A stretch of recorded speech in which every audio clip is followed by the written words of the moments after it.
আচ্ছা, মিটের জানি কার সমস্যা বলছিলে গুগল মিটের আমার কি আয়সা কি রকম সমস্যা হয় বলো দেখি একটু। স্যার মানে 1 ঘন্টা হলেই মানে এটা ইন্ড জুম ইন বলা হয় আর ঢুকতে পারি না আর কি লিঙ্কে। আচ্ছা, এরকম তো হওয়ার কথা না। তুমি কি মোবাইল অ্যাপটা আরেকবার দিও, আপডেট দিও। জি স্যার। ঠিক আছে, অ্যাপটা একটা আপডেট দিয়ে মোবাইলটাকে রিস্টার্ট দিও। তাহলে আরেকবার এরকম কয়েকটা করে দেখো। ঠিক আছে, এরকম হওয়ার কথা না। তুমি যে প্রবলেমটা বলছো এটা আরেকজনের সেম প্রবলেম এরকম হয়েছিল, ও আপডেট দেওয়ার পর প্রবলেম সলভ করতে পেরেছে। ইভেন তোমার চেয়ে আরো কঠিন প্রবলেমে ছিল আরেকজন এরকম, মানে ও হচ্ছে ওর মোবাইলে নাকি জিমেল অ্যাকাউন্ট দিয়ে ঢুকতেই পারছিল না সামথিং এরকম কিছু। যাই হোক, এখানে একটা অবজেক্ট জি আছে, অবজেক্টটা হচ্ছে গিয়ে 10 নিউটন ফোর্স হচ্ছে গিয়ে অ্যালং এক্স অ্যাক্সিস আর 20 নিউটন ফোর্স হচ্ছে অ্যালং ওয়াই অ্যাক্সিস। তাহলে অবজেক্ট মানে ব্যাপার হচ্ছে অবজেক্টটাকে এদিক দিয়ে কেউ টানতেছে 10 নিউটন ফোর্সে, আর 20 নিউটন ফোর্সে সেটা উপরের দিকে টানতেছে। তাহলে অবজেক্টটা কোথায় যাবে বলো দেখি? অবজেক্টটা মিড দিয়ে কোথাও চলে যাবে। এটা হচ্ছে গিয়ে তার রেজাল্টেন্ট ফোর্স। এটাকে যদি আমি এফ অফ আর বলি, এটা হচ্ছে গিয়ে তাহলে আমাদের হবে এফ ওয়ান, আর এটা কত হবে? এফ টু হবে, তাই না? এফ টু হবে। জি স্যার। তাহলে আমি এটাকে কিভাবে করতে পারি? নাম্বার ওয়ান, যদি সলভ করতে চাই সলিউশন, তাহলে আমাদের ওই যে প্যারালোগ্রাম ল দিয়েই তো করা যাবে নাকি? যাবে না? ওইটা দিয়ে ইজিলি করা যাবে। কিভাবে?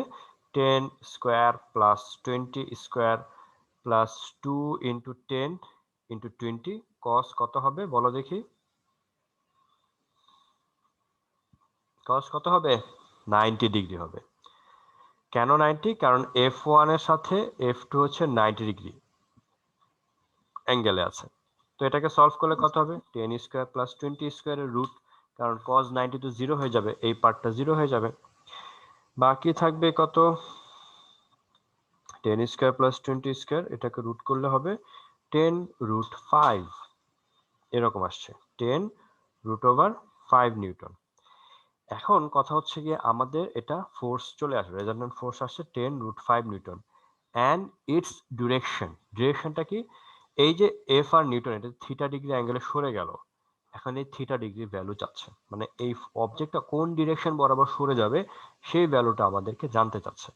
এটা আমরা কিভাবে ক্যালকুলেশন করব? এটা ক্যালকুলেশন করার ওয়ে হচ্ছে, আমরা খেয়াল করে দেখো, তুমি এটাকে ওই যে ট্যান থিটা দিয়েও করতে পারো।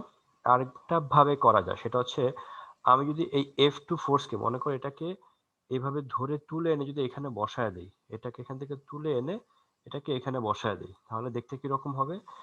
এটা দেখতে ঠিক এরকম হবে। এফ টু কত? 20 নিউটন, আর এটা হচ্ছে আমাদের এফ আর, রাইট? তাহলে এটা যদি একটা এটা একটা কি ট্রায়াঙ্গেল? রাইট অ্যাঙ্গেল ট্রায়াঙ্গেলের মধ্যে এইটা হচ্ছে কি আমাদের হাইট, এটা হচ্ছে আমাদের বেজ। তাহলে আমাদের ট্যান থিটাটা কত হবে দেখো? হাইট ডিভাইডেড বাই বেজ, সেটা কত? 2। তাহলে থিটা কত হবে ট্যান ইনভার্স 2 করলে? দেখো দেখি, 63.43 ডিগ্রি। জি স্যার। ঠিক আছে, এরকম আসছে। তার মানে কি অবজেক্টটা এক্স এক্সিসের সাথে এই অবজেক্টকে দুইটা ফোর্স ছিল, 10 নিউটন একটা ফোর্স ছিল, একটা ফোর্স ছিল 20 নিউটন। এই দুইটা ফোর্স অবজেক্টটার উপর ফোর্স অ্যাপ্লাই করেছে, তাহলে এই অবজেক্টটা এক্স এক্সিসের সাথে 63.43 ডিগ্রি নিউটনে সরে যাবে। এটা হচ্ছে তার ডিরেকশনটা চলে আসলো। নাম্বার টু বলেছে রেজাল্টেন্ট অ্যাসেলারেশন। এখন number two, force resultant force equal to কত হবে? M into resultant acceleration. কারণ ম্যাস তো চেঞ্জ হবে না, চেঞ্জ কি হবে? অ্যাসেলারেশন চেঞ্জ হবে। তাহলে রেজাল্টেন্ট অ্যাসেলারেশনের ভ্যালু কি আসবে? Resultant force divided by M. Resultant force কত এসছে? 10 রুট 5। তো লিখে ফেলি আমরা 10 রুট 5, আর ম্যাস কত? 5 কেজি। হয়ে গেল। তাহলে রেজাল্টেন্ট অ্যাসেলারেশন কত হবে? 5 দিয়ে 10 কে ডিভাইড করলে হবে 2 root over 5 metre per second square. আর ডিরেকশন কোথায় হবে? অ্যাসেলারেশন, এই অবজেক্টটা যেদিকে সরে যাবে অ্যাসেলারেশন ডিরেকশন তো ওই দিকেই হবে। এন্ড থিটা আমরা 1 থেকে যেটা দেখতে পেয়েছি 63.43 ডিগ্রি যেটা আছে সেইটাই হবে। বুঝতে পেরেছি অবজেক্টটা অ্যাসেলারেশন কোন জি দিকে স্যার। হয়? অবজেক্টটা যেদিকে মুভ করবে অ্যাসিলেশন তো সেদিকেই হবে। অবজেক্টটা তো তোমার এই বরাবর এদিক দিয়ে সুন্দর মতো মুভ করে সুন্দর মতো চলে যাবে, তো that is the acceleration direction, তাই হবে। বুঝা গেছে? ক্লিয়ার সবাই? জি স্যার। জি স্যার। ওকে, এই হচ্ছে কি আমাদের নিউটনের সেকেন্ড ল। যখন দুইটা ফোর্স থাকবে, আবার তিনটা ফোর্স, চারটা ফোর্স, 10টা ফোর্স থাকলেও এটাকে কি করা যাবে, ক্যালকুলেশন করা যাবে। কিভাবে ক্যালকুলেশন করা যাবে সেটাও বলতেছি, ঠিক আছে? তার আগে আমরা আরেকটা ম্যাথ সলভ করি, আসো। আরেকটা ম্যাথ সলভ করব। কিরকম সলভ ম্যাথ করব? ম্যাথটা হচ্ছে এরকম, এইখানে একটা অবজেক্ট আছে, সেটার অবজেক্ট ম্যাথ, এটার ম্যাথ হচ্ছে গিয়ে মনে করো 5 কেজি। এটা হচ্ছে গিয়ে 10 মিটার হাইট থেকে, একটা অবজেক্ট 10 মিটার হাইটে আছে এরকম, তুমি এটাকে ছেড়ে দিলা, রিলিজ করে দিলা। সো কোয়েশ্চেন নাম্বার 1, মানে তোমাদের যেটা ফাইন্ড আউট করতে হবে, আমি একটু বলে নেই। The object is released from 10 meter height. Okay, find the resistive force of ground. ওকে, ঘটনা কি হয়েছে, 5 কেজি একটা অবজেক্ট ছিল, সেটা তুমি 10 মিটার হাইট থেকে অবজেক্টটাকে ছেড়ে দিলা, এটা ঠাস করে মাটিতে এসে বসে গেল, গ্রাউন্ডে এসে বসে গেল, বাউন্সও করে নাই, এটা গ্রাউন্ডে এসে বসে গেল। তো গ্রাউন্ডে এসে কেন বসে গেছে? কারণ গ্রাউন্ডটাকে একটা বাধা দিচ্ছে মাটির নিচে চলে না যাওয়ার জন্য। তো এটা হচ্ছে, যেহেতু আমরা কোশ্চেনটা আমি যেহেতু মুখে বলতেছি, আরেকবার শুনে নাও, যে 5 কেজি একটা অবজেক্টকে 10 মিটার হাইট একটা বিল্ডিং এর উপর থেকে ছেড়ে দিলাম বা ফেলে দিলাম, অবজেক্টটা গ্রাউন্ডে এসে পড়ে যাবে। এখন গ্রাউন্ড তাকে রেজিস্টিভ ফোর্স কত দিবে সেটা আমাদেরকে ক্যালকুলেশন করতে হবে। বলো তো, গ্রাউন্ড রেজিস্টিভ ফোর্সের ডিরেকশনটা কোন দিকে হবে? ডানে হবে, বামে হবে, উপরে হবে, না নিচে হবে? এই রেজিস্টিভ স্যার ফোর্সের উপরে ডিরেকশন, হবে। রেজিস্টিভ ফোর্সের ডিরেকশন কোথায় হবে? উপরের দিকে হবে।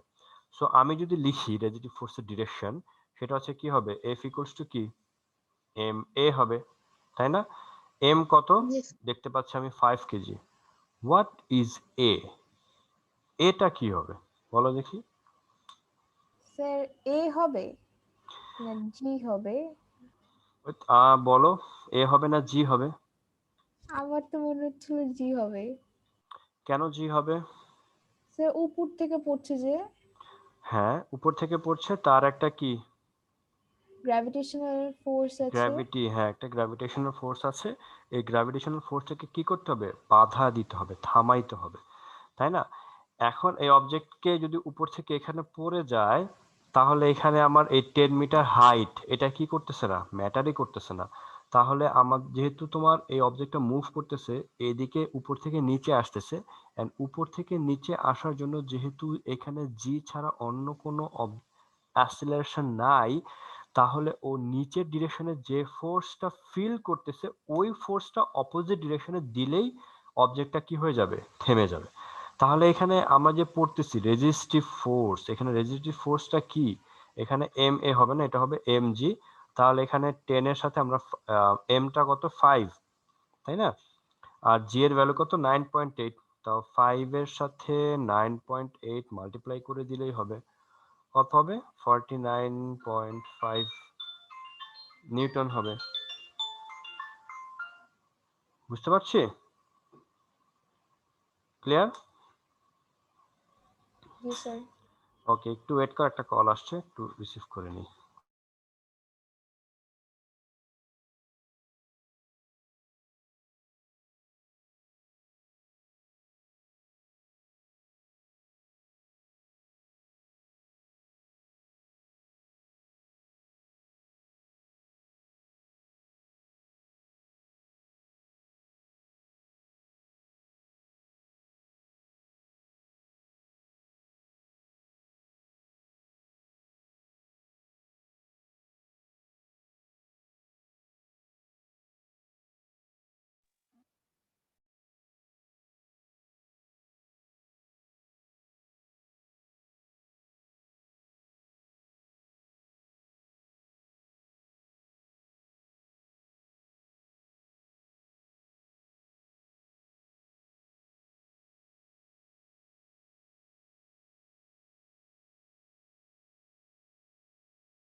ওকে, সরি একটু ডিস্টার্ব করলাম।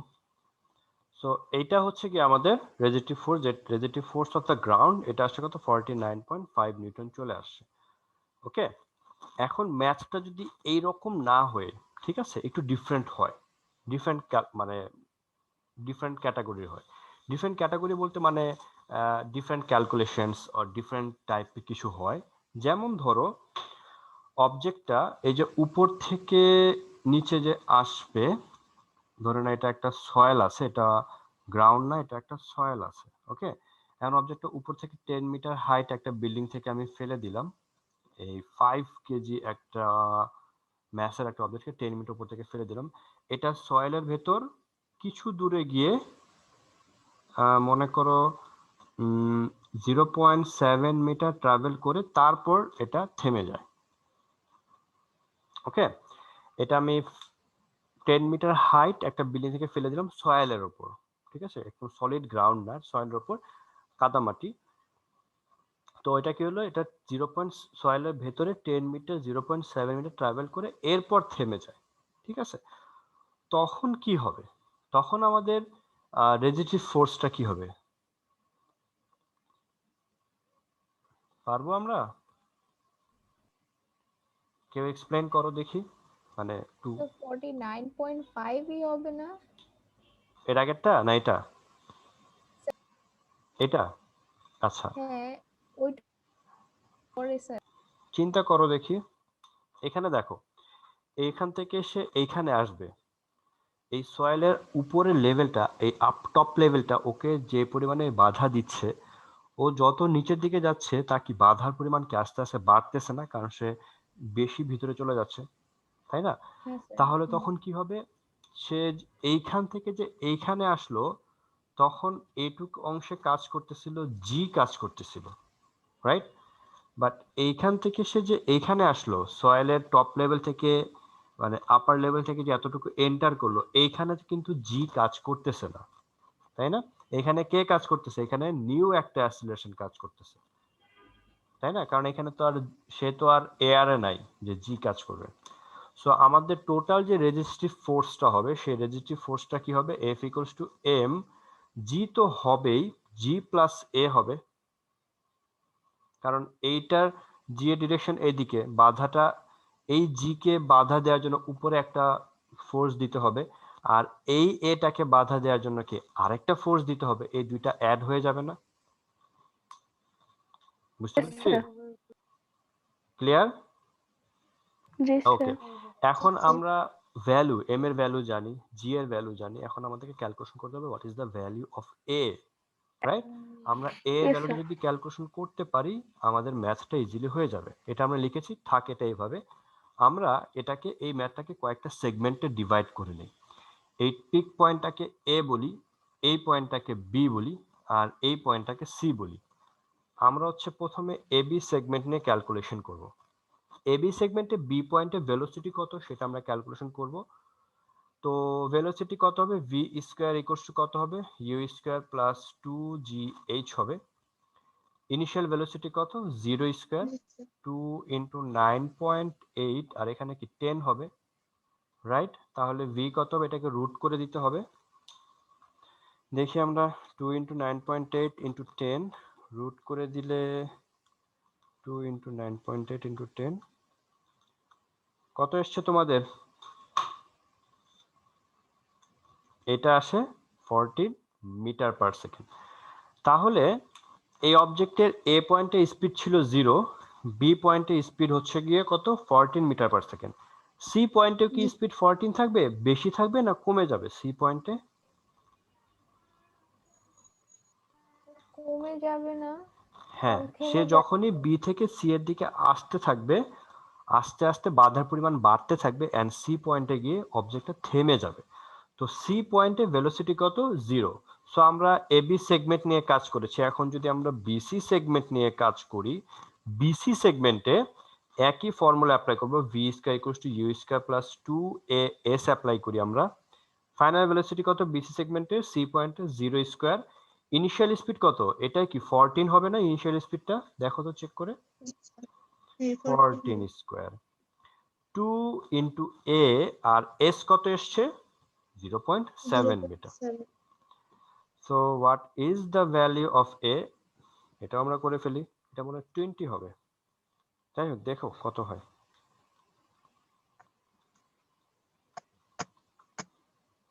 140 এসছে,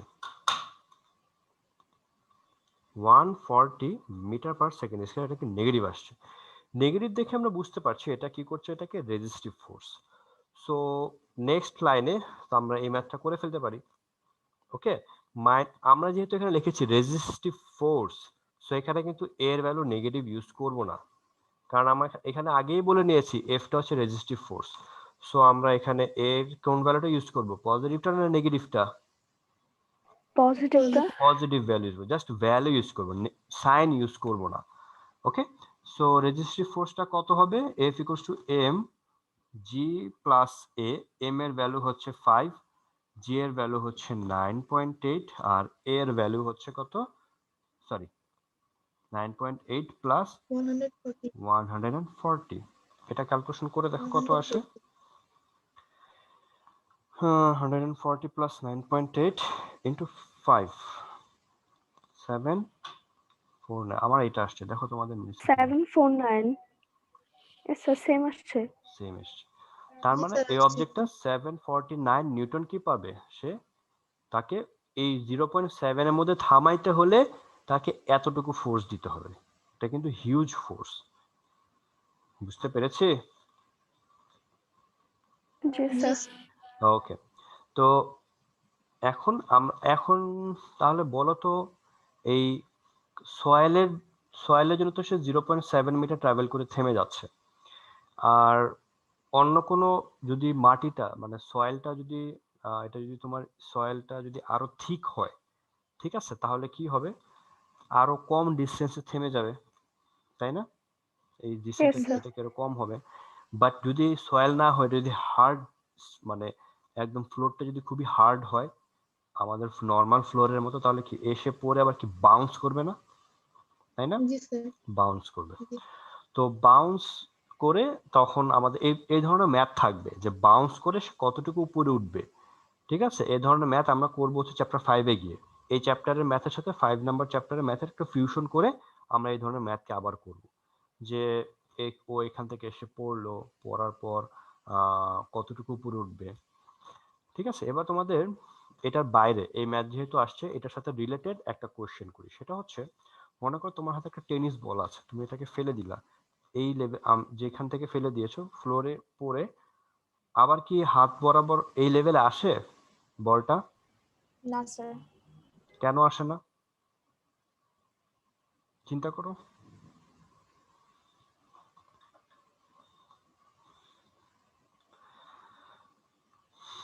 কেন আসে না? আসা তো উচিত নাকি নাকি ব্যাকওয়ার্ড ভেলোসিটি এত ছিল না। দেখো ব্যাপারটা হচ্ছে এখানে এনার্জি নিয়ে যদি আমরা কথা বলি তাহলে অনেক ইজিলি ডিসক্রাইব করতে পারবো। এনার্জি কনজারভেশন ল আমরা পড়েছি, এনার্জির কি নাই কোনো, এনার্জি কনজারভেশন ল কি, এনার্জির জাস্ট একটা রুট থেকে মানে একটা ওয়ে থেকে মানে একটা এক ফর্ম থেকে আরেকটা ফর্মে ফর্মে যেতে তোমার পারে। হচ্ছে জাস্ট ট্রান্সফর্ম হয়, কোনো লস হয় না, কোনো ক্রিয়েশন হয় না, তাই না? তো তুমি উপর থেকে যে লেভেল থেকে একটা অবজেক্ট ফেলে দিয়েছো, এটা যখন ফ্লোরে গিয়ে হিট করছে তখন কি হচ্ছে, একটা পোটেনশিয়াল এনার্জি নিয়ে এসে যাচ্ছে, কাইনেটিক এনার্জি বাড়তেছে, সে একটা কাইনেটিক এনার্জি নিয়ে ফ্লোরকে হিট করলো। ফ্লোরও কি করবে, according to Newton third law, যেটা আমরা পড়ি নাই, যেদিকে ফোর্স অ্যাপ্লাই করেছে অপোজিট ডিরেকশনে ফোর্স ধাক্কা দিবে, অবজেক্টও সে অপোজিট ডিরেকশনে মুভ করে বাউন্স করার ট্রাই করবে। বাট ও যে এনার্জি নিয়ে আসতেছিল সেই এনার্জি দুইটা এনার্জিতে কনভার্ট হয়ে যাবে, একটা হচ্ছে সাউন্ড এনার্জি আর একটা হচ্ছে হিট এনার্জি। মনে করো তুমি একটা অবজেক্টকে ফেলে দিয়েছো, সে 100 জুল এনার্জি নিয়ে উপর থেকে এসে ফ্লোরকে 100 জুল এনার্জি দিয়ে ফ্লোরকে হিট করলো। ওই 100 joule energy 10 joule energy heat produce হয়েছে আর 10 জুল এনার্জি সাউন্ড প্রডিউস হয়েছে। তাহলে বাকি আছে কত, 80 জুল, বিকজ হিট এনার্জি আর সাউন্ড এনার্জি আমাদের এনভায়রনমেন্টে মিশে যাচ্ছে।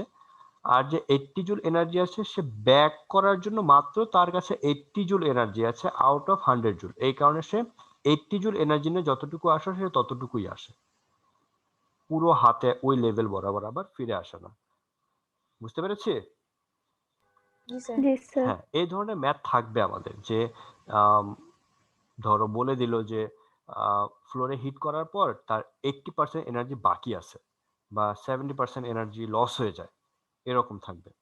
ঠিক আছে, এখন মনে করো যদি সয়েল নিয়ে আমরা ক্যালকুলেশন করি আর যদি একদম হার্ড একটা সারফেস নিয়ে কাজ করি, তাহলে কোন ক্ষেত্রে ইয়ে হবে, মানে লস এনার্জি বেশি হবে, সয়েলে নাকি সলিড সারফেসে, একদম হার্ড সলিড সারফেসে?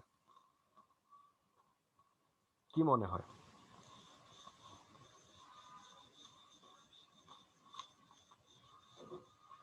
বলতে পারবা? সয়েলে যেটা হবে, টোটাল এনার্জিটাই লস হয়ে যাবে, বিকজ ওই এনার্জিটা ক্যাপচার করে নেবে। ঠিক আছে, আর মেটাল সারফেসে যদি হার্ড সয়েল সারফেসে হয়, যত মানে খুবই হার্ড হয় সারফেসটা, তাহলে সে ব্যাক করবে। ঠিক আছে, যদি সয়েল হয়, তারপর তোমার কি বলে স্যান্ড হয়, ঠিক আছে, তখন কি হবে, ও অবজেক্টে এসে ঠাস করে পড়ে যাবে আর কিন্তু ব্যাক করে না। এই কারণে দেখবা তুমি যখন কোনো একটা আন্ডার কনস্ট্রাকশন বিল্ডিং দেখবা, তখন দেখবা উপর থেকে যখন কোনো একটা অবজেক্ট ফেলে দেওয়া হয়, ওরা যখন উপর থেকে নিচে ফেলে, তখন দেখবা একটা বিশাল একটা বালির স্তূপ থাকে, ওইটার উপর ফেলে, যাতে করে কোনো ক্ষতি না হয় বা কোনো ব্যাক করে না এসে কারো গায়ে না লাগে। ঠিক আছে, আচ্ছা, এই ধরনের অনেক কেস আমরা পাবো ম্যাথ করতে গিয়ে, এগুলা দেখবা। আর হচ্ছে গিয়ে আমরা অনেক কিছু ম্যাথ অ্যাপ্লিকেশন দেখতে পাবো। এই চ্যাপ্টারটা পুরোটাই হচ্ছে অ্যাপ্লিকেশনের, বইতে অনেক কিছু আছে, আমরা হচ্ছে অ্যাপ্লিকেশন দিয়ে যাচ্ছি যাতে করে ম্যাথটা ইজি হয়।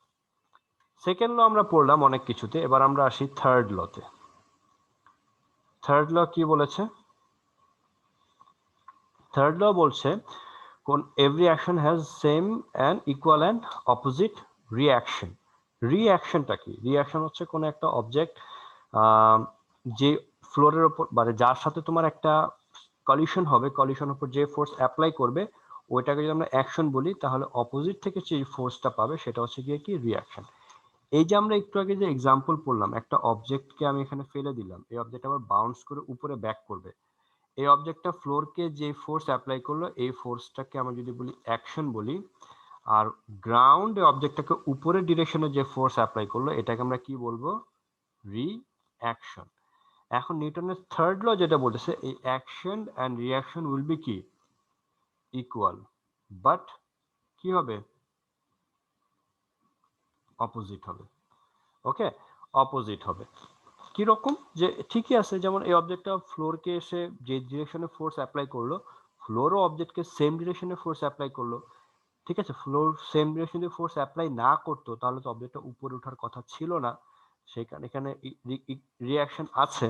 অ্যান্ড যদি সেম উপরেই চলে আসে, এক্স্যাক্টলি সেম হাইটেই চলে আসে, তাহলে রিঅ্যাকশনটা কি হবে? অ্যাকশনের ইকুয়াল হবে, বাট অপোজিট ডিরেকশনে হবে। আর যদি সেম হাইটে না আসে, তাহলে রিঅ্যাকশনটা অ্যাকশনের কি না, ইকুয়াল না, তখন কি অপোজিট ডিরেকশন ঠিক আছে বাট ইকুয়াল না। একটু আগে যে আমরা এক্সাম্পল দিলাম যে তুমি একটা লেভেল থেকে একটা অবজেক্ট ফেলে দিয়েছো, অবজেক্টটা ফ্লোরে হিট করে তোমার হাত বরাবর আসে না। কেন আসে না? কারণ তখন রিঅ্যাকশন ফোর্সটা হচ্ছে অ্যাকশনের ইকুয়াল হয় না। কেন হয় না? কারণ হচ্ছে কি আমাদের এনার্জিটা আশেপাশে হয়ে যায়, কি বলে, এনার্জি ট্রান্সফর্ম হয়ে একটা ফরমেশন থেকে আরেকটা ফরমেশনে ট্রান্সফর্ম হয়ে এনার্জি হচ্ছে কি কিছু লস হয়ে যাচ্ছে। লস তো না, মানে ট্রান্সফর্ম হয়ে যাচ্ছে, যার কারণে ওই হাত বরাবর আসে না। বাট যদি কোনো হিট প্রডিউস না হইতো, কোনো যদি সাউন্ড প্রডিউস না হইতো, তাহলে তো ওই বরাবরই আসতো, তখন তো রিঅ্যাকশন ইকুয়াল হইতো। ঠিক আছে, তো এটা হচ্ছে গিয়ে নিউটনের থার্ড ল, যেটা বলছে যে ধরে নাও এখানে একটা অবজেক্ট আছে, এই অবজেক্টটা এই ডিরেকশনে চলতেছিল, এখানে হচ্ছে m1 একটা অবজেক্ট, আরেকটা অবজেক্ট হচ্ছে গিয়ে m2, এই m2 অবজেক্ট হচ্ছে m1 এর ঠিক অপোজিট ডিরেকশনে চলতেছিল। ঠিক আছে, তাহলে m1 অবজেক্টটা m2 অবজেক্টকে f1 ফোর্স যদি অ্যাপ্লাই করে, তাহলে m2 অবজেক্ট m1 অবজেক্টকে কত ফোর্স দিবে? f2 ফোর্স দিবে। বাট এই f1 আর f2 তারা কি সেম ডিরেকশনে হবে? না। মোটেও সেম ডিরেকশন হবে না, তারা ইকুয়াল হবে, বাট তাদের ডিরেকশনটা কি হবে? ডিফারেন্ট হবে। এই কারণে ভেক্টর সাইন দিয়ে আমরা নেগেটিভ সাইন দিয়েছি। এই নেগেটিভ সাইনটা আমাদেরকে ইন্ডিকেট করে যে f1 is equals to f2, but minus sine indicate us it is in opposite direction. এই কারণে এখানে মাইনাস সাইন ইউজ করেছে। এখন যদি আমরা মাইনাস সাইনকে এই পাশে নিয়ে আসি তাহলে সেটা কি প্লাস হয়ে গিয়ে এটা ক্যালকুলেশনে কিছু একটা আসবে। ওকে, এইভাবে আমরা ক্যালকুলেশন কি করতে পারি, ম্যাথ সলভ করতে পারি। এটা হচ্ছে নিউটনের থার্ড ল দিয়ে আমরা ম্যাথ করতে পারি। ওকে, নিউটনের থার্ড ল আমাদেরকে এইগুলাই এটাই শিখাচ্ছে যে অ্যাকশন আর রিয়াকশনটা হবে কি ইকুয়াল হবে। বুঝতে পেরেছি? আই থিঙ্ক এটা নিয়ে আর কোনো পেঁচানোর কিছু নাই, কারণ এটা খুবই ইজি একটা ল। আমরা হচ্ছে গিয়ে থার্ড ল সেকেন্ড ল থেকে কিন্তু ফার্স্ট লতে যেতে পারি।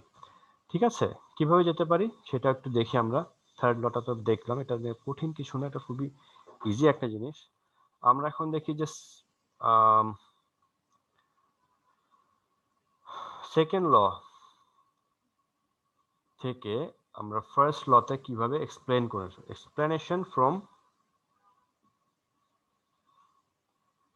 explanation of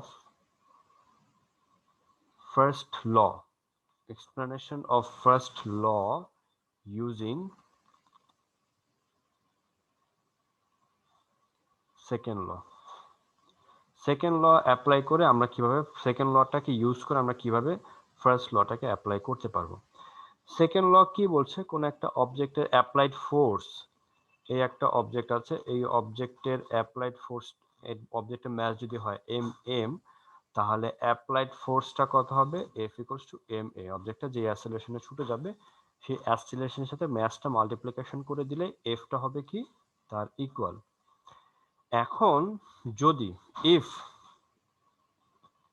অ্যাসেলারেশন ইজ জিরো, ওকে, অ্যাসেলারেশন যদি জিরো হয় তাহলে কি হবে, অ্যাসেলারেশন জিরো হলে আমরা দেখি অ্যাসেলারেশন জিরো এটার মানে কি। অ্যাসেলারেশন জিরো, এখন বোথ সাইডকে যদি আমি এম দিয়ে মাল্টিপ্লাই করি, ঠিক আছে, বোথ সাইডকে এম দিয়ে মাল্টিপ্লাই করলে কত হবে, এম এ ইকুয়ালস টু কত, এটা জিরোকে এম দিয়ে মাল্টিপ্লাই করলে জিরো হবে, অ্যান্ড এম এর বদলে কি আমি এফ বলতে পারি, এফ ইকুয়াল টু জিরো, মানে কি এখানে অ্যাপ্লাইড ফোর্স, খেয়াল করে দেখো এখানে অ্যাপ্লাইড ফোর্স জিরো,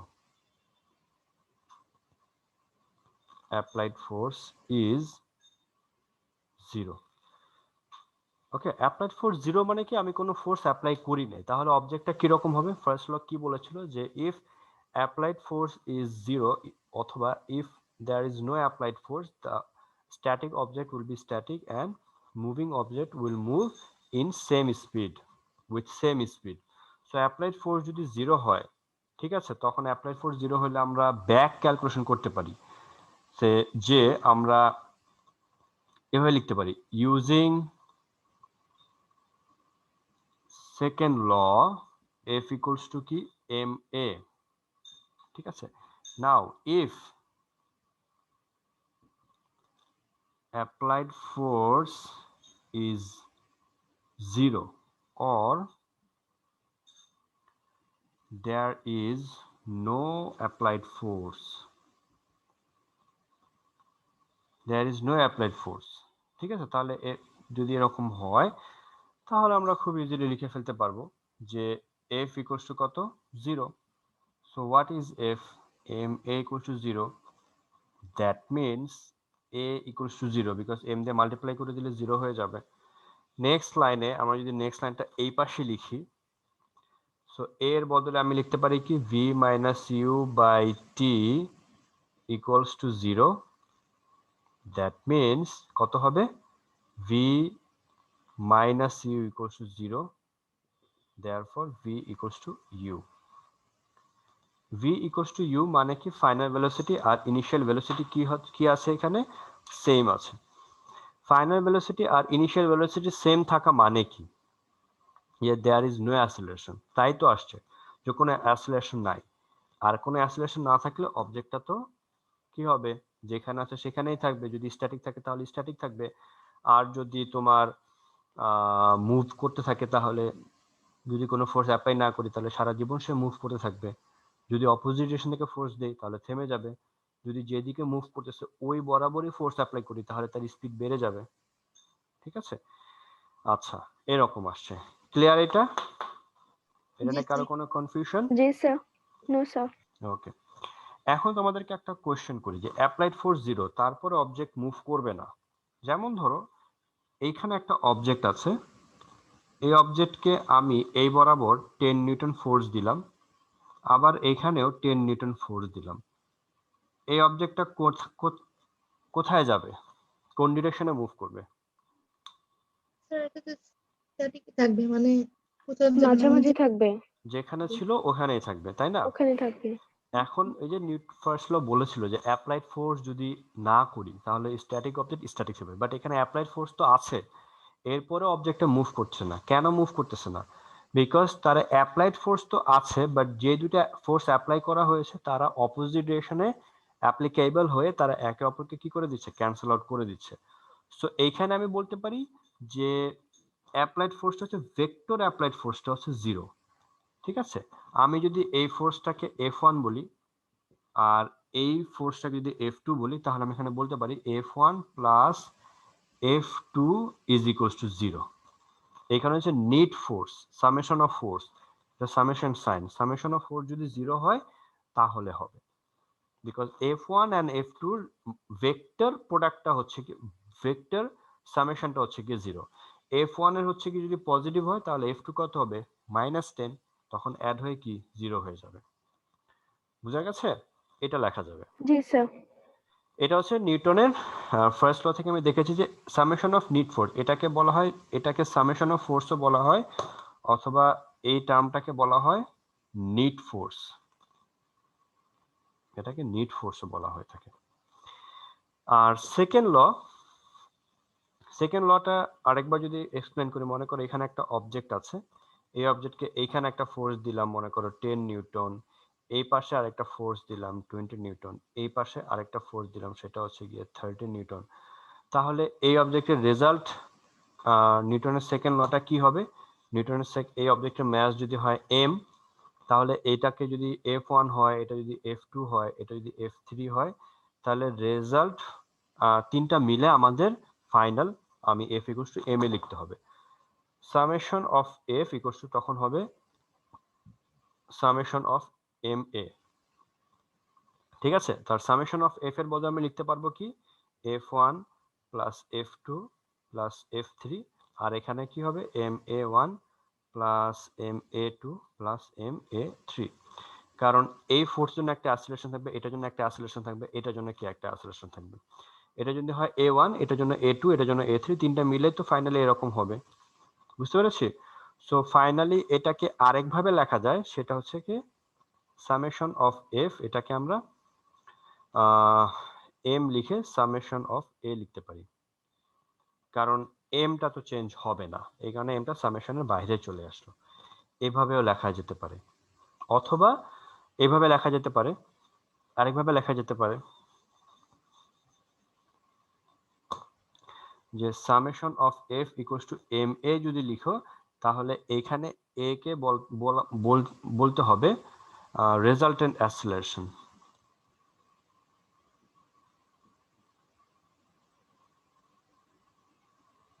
এখানে এটা হচ্ছে রেজাল্টেন্ট অ্যাসিলেশন, আর এমটা হচ্ছে অবজেক্টিভ ম্যাস। তার এফটা, টোটাল এফটা যেভাবে ক্যালকুলেশন করব, আমরা ভেক্টর ইউজ করে ক্যালকুলেশন করতে পারি, যেভাবে খুশি সেভাবে ক্যালকুলেশন করতে পারি। এটা নিয়ে নেক্সট ক্লাসে দেখব যে মোর দ্যান 2 আর 3 ফোর্স থাকলে তখন মোর দ্যান 2 ফোর্স থাকলে তখন আমরা কিভাবে সলভ করব।